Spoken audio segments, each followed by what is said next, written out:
Well, hi, my lovely Facebook friends. My Karen here. This is my first Facebook Live officially, and I'm going to enjoy this, and I hope you do too.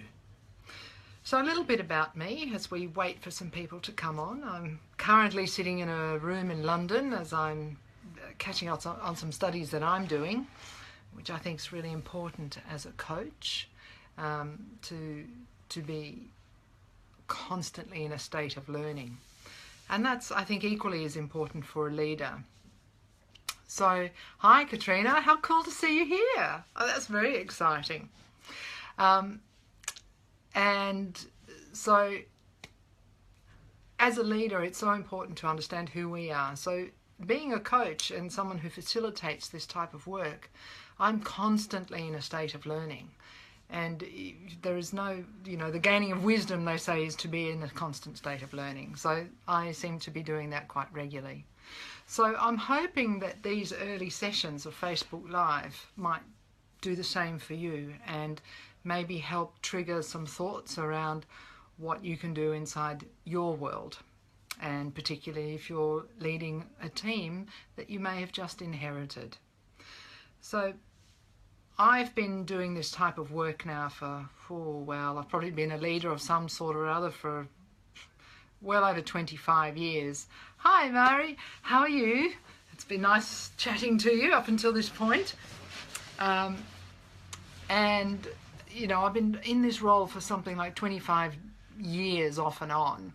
And that certainly has had its challenges. And I'm going to talk a little bit about some of those stories.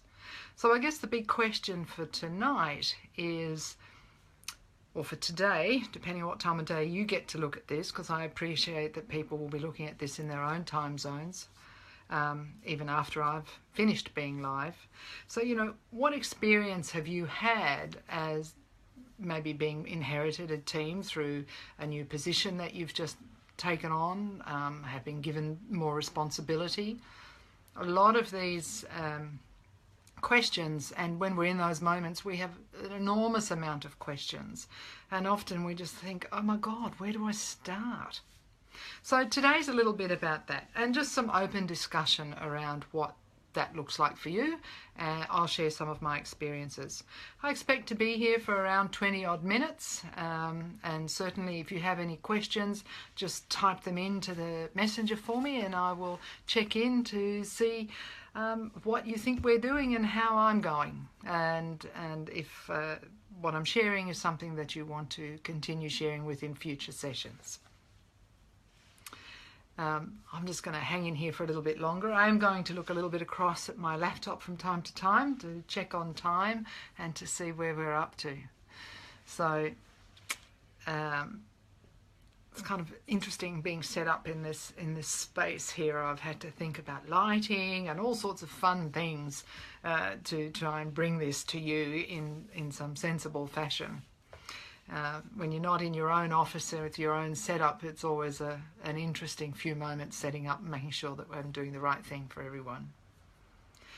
So if I think of some of my experiences when I've either through choice or inherited a team through company changes, if I think of some of those experiences, and I'll go back to one that was, it's well over 20 years now.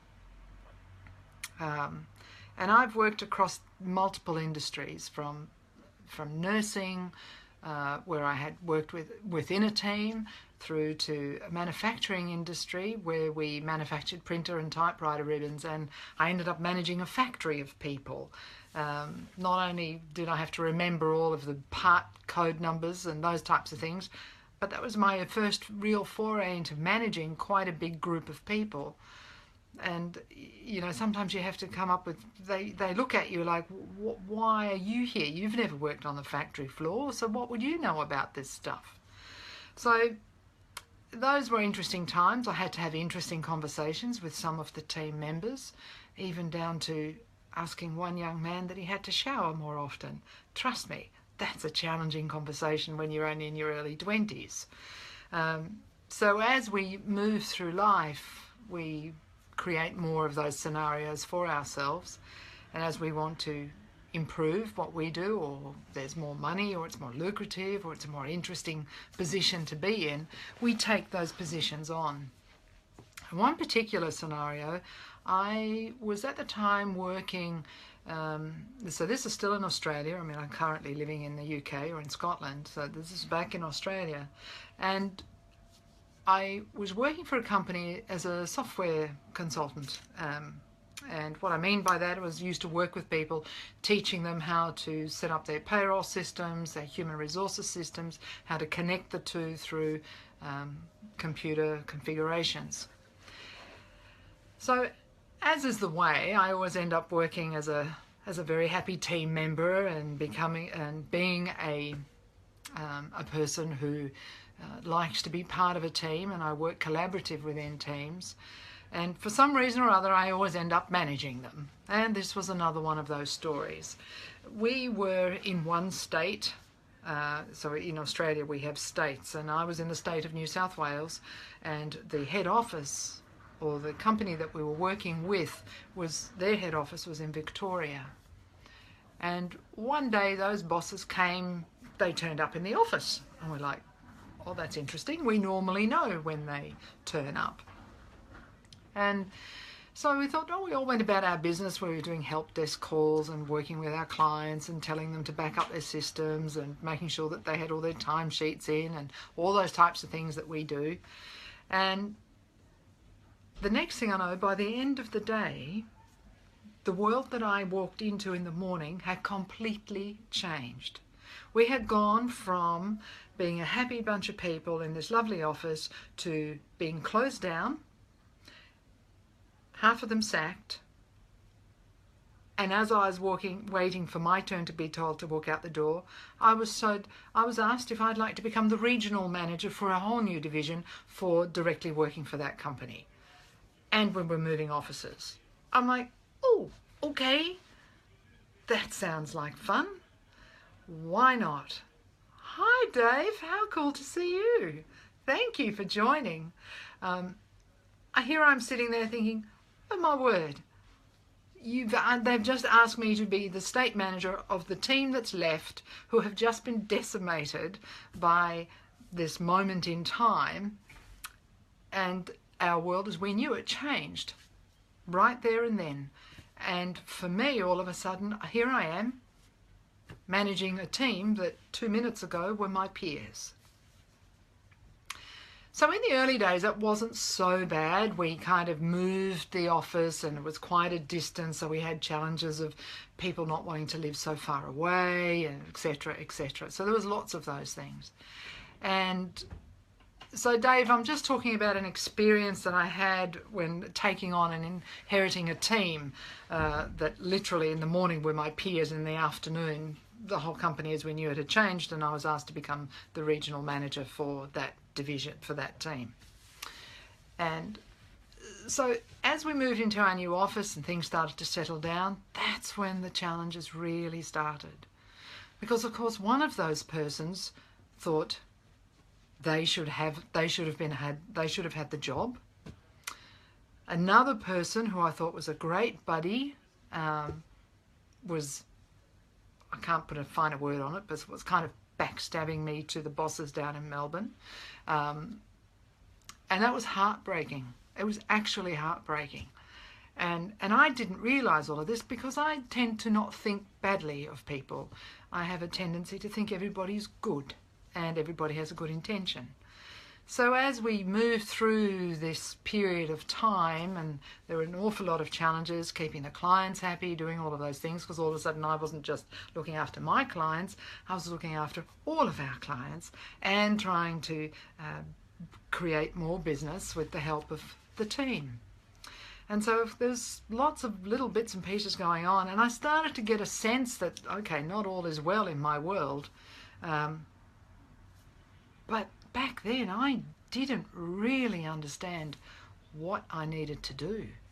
I didn't really have a clue how to deal with the person who was my peer one day but actually wanted my job. I didn't have an idea of how to deal with that person who for some reason, was quite jealous of the whole. She didn't really want my job, but she was jealous that I had it. Luckily, I had another person who was a godsend. She was fantastic, and sort of helped me talk through some of these things. And the other challenge, of course, is that my bosses were in another part of the world or in another part of the country. So we tend to be out there in Australia. We have a term out left field without a bat. It's a cricketing term, and that's about all I know about cricket. So you're sort of a bit out of sight, out of mind. So I wasn't aware of the challenges that were going on in the Melbourne head office either, because there was another person down there who had nothing to do with my team, but also wanted the job of State Manager for New South Wales. And I was clueless. And I didn't really deal with it terribly well. I can remember one day that had affected me so badly that I actually just left the office, left them for 2 days, and sat by the pool in the house that I was sharing at the time with friends, thinking, how do I deal with this?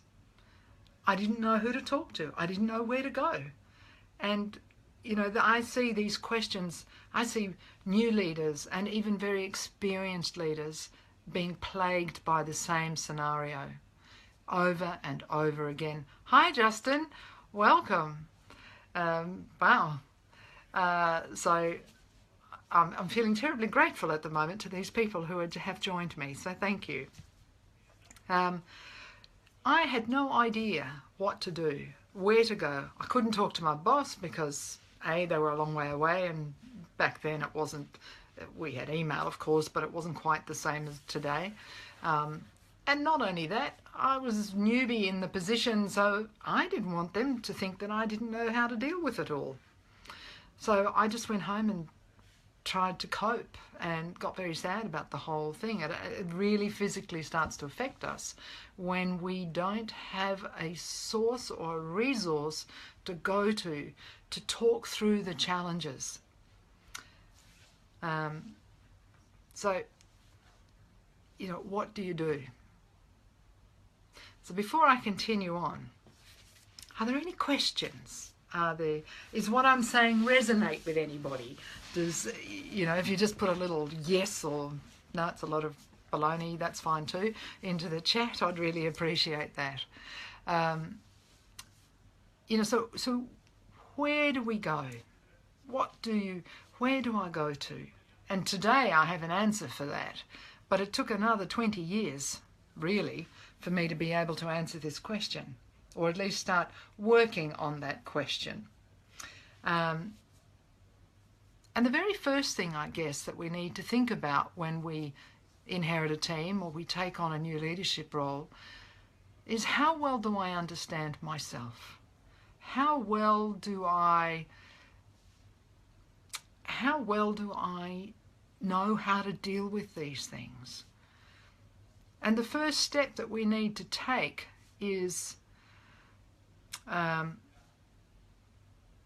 what are the types of conversations I need to have? Who can I go to get some help, to review what type of questions I might need to have? Now I'm talking about a story that happened well over 20 odd years ago, and versions and variations of it happened over and over again. Only as we get older and wiser and we come out of the frying pan, we tend to deal with it better. So we learn by experience. That's certainly one way. But sometimes that's a really bloody hard road to learn through. We're eternally grateful for the people that are kind of on your team, if you like. But as for the rest, gee whiz, that can be tough. So going to talk to someone about what's the right question to have, what's the right conversation to have. And a coach can be a really helpful person for that. Whether it's your boss, whether it's somebody that you know really well, or whether it's an independent coach, they can certainly be of use. But coming back to knowing yourself better, what do I mean by that? We talk about, these days we hear about emotional intelligence. We hear lots of different terminologies going around. There's all sorts of leadership models. There's all sorts of, elements of what a team should look like. And yes, all of those things are really important.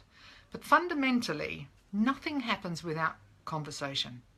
Nothing happens without knowing the right words to use at the right time. And that comes with some learning and some experience.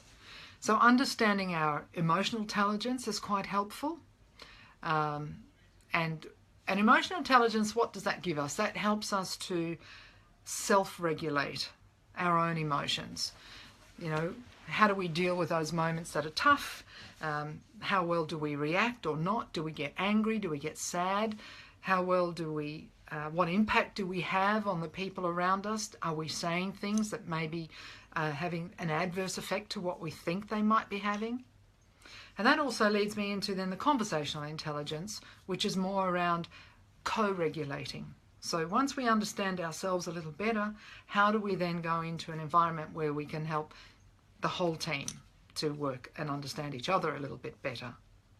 So step one about how to deal with inheriting a team is really, I think, understanding yourself better. So what are some of the action steps you might need to take? And in a recent blog that I wrote, and you can certainly feel free to go back and have a look at that on my site, I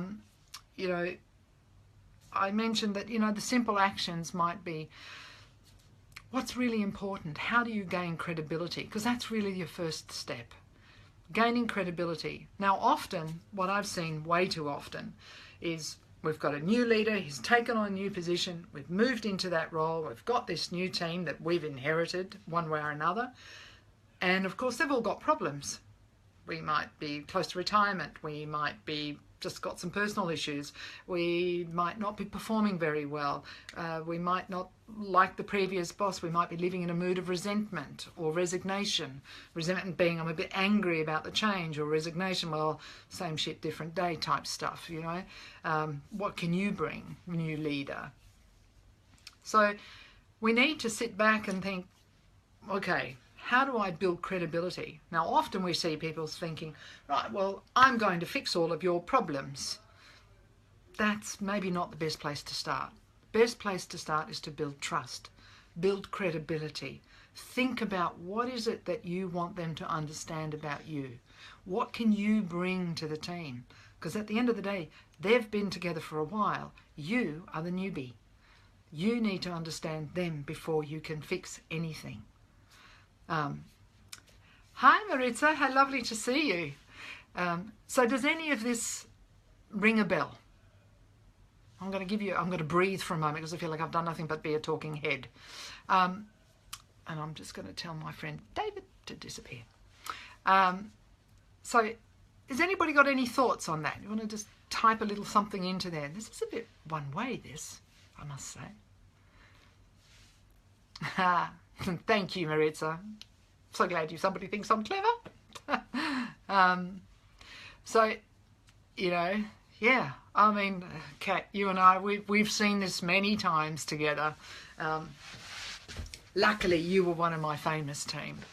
So and that's a whole other conversation. What's the difference between when you inherit a team versus the team that you develop? Wow. You need your new team to talk. Yeah, absolutely. And the best way we can do that is by helping them to understand who we are. To start with, we need to create that space to allow them to come and talk to us. And I don't mean the old, oh, my door's always open. That's, it's about really being out there and maybe walking the talk as well as talking the walk, that kind of saying. So, absolutely. I think that just was called a memory blank moment. Where was I? The new team versus the existing team. When you're creating a team from scratch, that's luxury. That is such a luxury.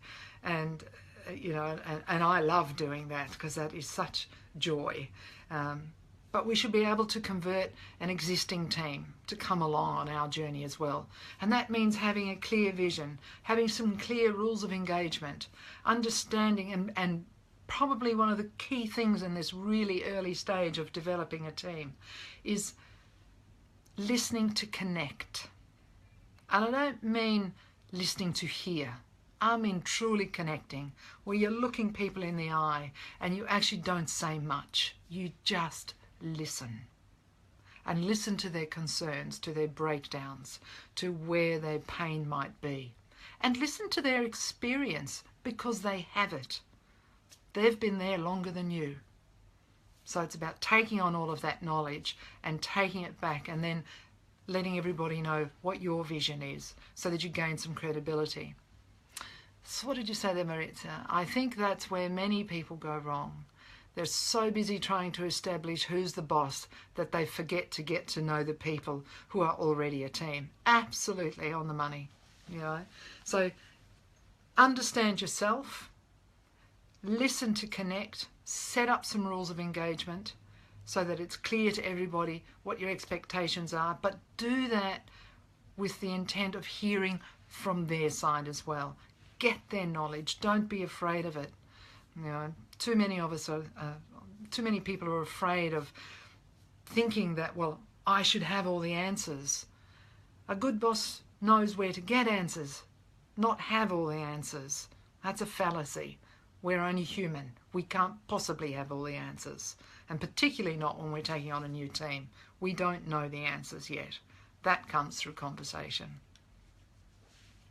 So I am actually just looking at the time and realised I've been chatting happily for 20 minutes, which I said earlier that this would only be about 20 minutes long.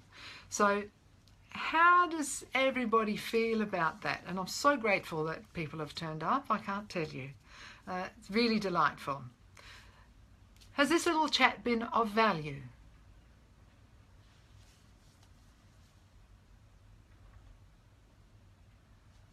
So your questions, I tend to get analytical and focus on fixing problems.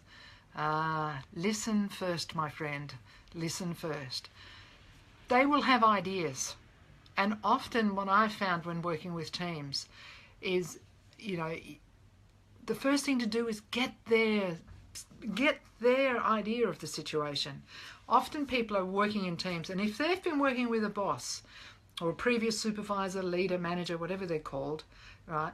If they've been working with somebody who never really let them open up, then they're going to be very hesitant towards you as well. So allow them the space to give their perspective and listen to that perspective. And be very honest as well. I mean, sometimes there's good reasons why things cannot change. Right? Thanks, Dave. But the reality is, if we listen to it, at least they feel heard. And it might be for the first time. And how will that be to build your credibility going forward? Huge. I was working in Chad, I think. I was working in Chad at one point in the heart of Africa, and I was working with a team, with a leadership team there. And I actually was running some workshops and then doing some one-on-one development coaching with them. And one particular guy, you know, he said, oh, I can never get any ideas out of the guys. That, you know, they don't want to talk to me. I said, how do you get from the rig to the site? This was in the oil rigs. How do you get from the rig back to the accommodation? He said, well, we catch a bus, you know. And I said, well, great. So what conversations do you have? He said, oh, well, I don't. I just sit at the front. I said, well, you say you don't have the time, but you have how long? 30 minutes? Wonderful golden opportunity that you're wasting. And it's in a relaxed state. It's not right on the job. So why not open up the conversation? Well, he did. And the difference for him was amazing. His whole team pulled together, and it was simply through having a conversation that mattered. And it mattered to that team. So listen to connect, give people the space to give forward their ideas, and open up the space to gain your own credibility. So there you go. Oh, thanks, Vanessa, for sharing. That's awesome. So with that, I'm mindful of time. I thank you for your presence and allowing me to be in your space. Of course, I am a coach, and I've had a lot of experience in this space, both leading others and helping people to get through their moments. So feel free to connect with me at any time after this. You can private message me or whatever. Otherwise, I will be delighted to see you all again. I will do another one of these in the not too distant future, probably when my next blog comes out, which might be step 2 of how to develop a team. So after we listen first, then what do we need to do? We've got to put down the game plan to let everybody understand what the rules of engagement might be. So with that, I thank you very much, and thank you all so much for coming along, and I'll chat to you again soon. Good to see you, Dave, and we should have a coffee soon. Ciao, everybody.